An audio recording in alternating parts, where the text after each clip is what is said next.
I was just here looking over some of my failed parts that I kept around over the years because I'm thinking about cleaning them out. But before I do that, I thought I'd just share a few things with you maybe. So some of these are lessons. Like, I forget which one. I may have even thrown them out because unfortunately I've damaged a lot of pistons over the years. But one of these, I think it was the one with a hole, was when I learned to always use a matched set of jets. Do not buy main jets, mix and match them from different manufacturers and put them in a set, especially if any of them are cheap Chinese stuff, because that might happen. I upjetted, and then this happened when I was riding.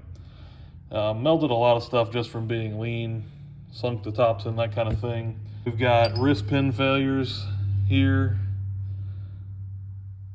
That might be a circlip failure there.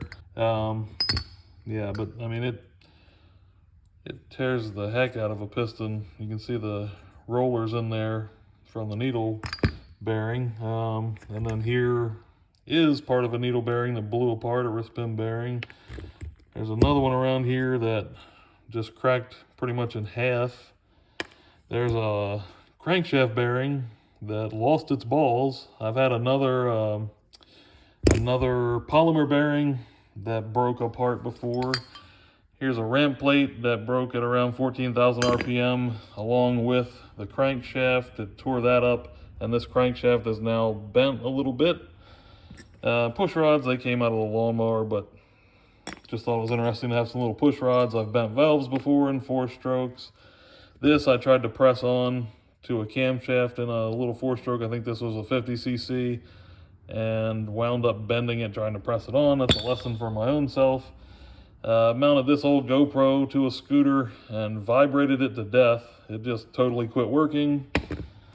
This was when I learned to make real sure you put gear oil in, which seems pretty obvious, but apparently you can forget it, because I did, and you can see it just stripped that out. You can see all the bluing on there. It ruined the entire gearbox. I tried to fix it different ways and never could. I think it messed up the actual cases and all. Oh, let's see, what else do we have here? And then I think this pulley, I believe this was me learning not to pull bearings a certain way, because I think I pressed on the edges here and warped that pulley. This was my lesson not to build my own torsion arm, because it worked out great for a while, and then it's warped enough that this hole is just a tiny bit, like a millimeter or less out of alignment now, but that's enough that it causes drag, and it ruined that. So there's a reason that they make these things out of billet aluminum. And yeah, there's a million of them, but I just thought you guys might find that of some interest.